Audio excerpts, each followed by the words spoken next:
I am Abbas ibn Firnas, born in the year 810 in the beautiful city of Ronda in Al-Andalus, the land you now call Spain. I was blessed to live during the golden age of Muslim Spain, a time when Córdoba shone as a beacon of knowledge, culture, and discovery. The libraries were filled with books, the mosques with scholars, the streets with poets and musicians. It was an age when the pursuit of knowledge was seen as worship, and I was among those who devoted my life to uncovering the mysteries of the world. From the time I was a boy, my heart was restless with curiosity. I wanted to understand how the stars moved across the heavens, how numbers could explain the patterns of nature, how sound became music, and how human hands could transform the materials of the earth into tools of wonder. Mathematics, astronomy, mechanics, poetry, medicine, music, all of these I studied. To me, each was not separate, but part of a single truth, a reflection of the wisdom of the Creator. I found myself often in Córdoba, at the court of the Umayyad rulers, where scholars, inventors, and poets gathered. I was welcomed there, not only as a poet who could move hearts with words, but also as a man of invention. I built a water clock to measure the hours of the day with flowing precision. I created a device to simulate the movement of the planets and stars so that others could see the order of the heavens. I worked with glass and discovered how to make it from sand, improving a craft that would spread across Andalusia and beyond. These were achievements of which I was proud, yet they were only steps along the greater path that consumed my imagination. For while others looked to the ground for answers, I looked to the sky. I would stand for hours watching the birds as they rose on the wind, their wings spread in effortless grace. Each movement carried purpose, the way they tilted, the way they balanced, the way they slowed before descending. I asked myself again and again, are we forever condemned to crawl upon the earth? Or could man, too, learn to ride the winds? Many dismissed such thoughts as foolish dreams. But I believe that the limits of today must never restrain the vision of tomorrow. And so I began to study and experiment. I crafted models of wings, shaping them to mimic feathers.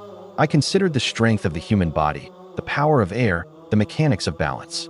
Slowly, the design of a flying machine began to form in my mind.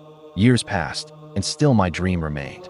At last, even in my 70th year, when most men had grown weary of ambition, I resolved to act.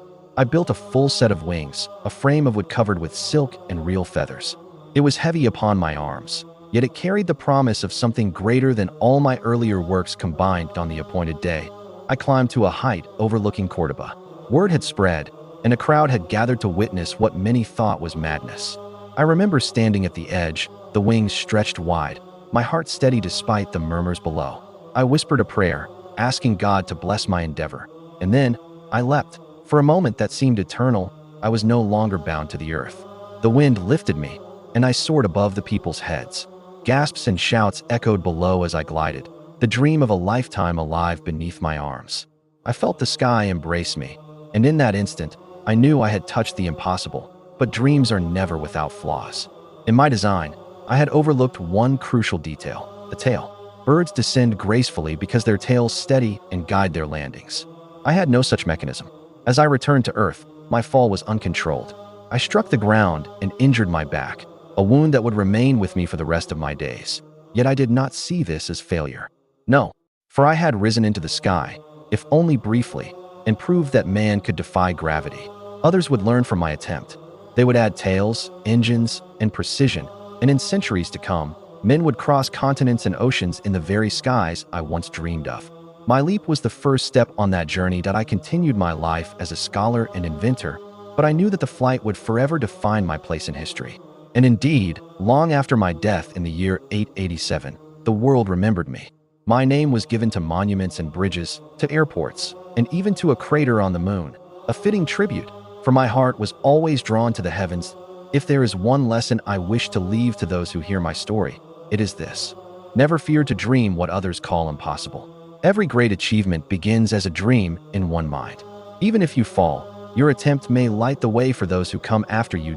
I am Abbas ibn Firnas, a poet, a scholar, an inventor, and the man who dared to fly.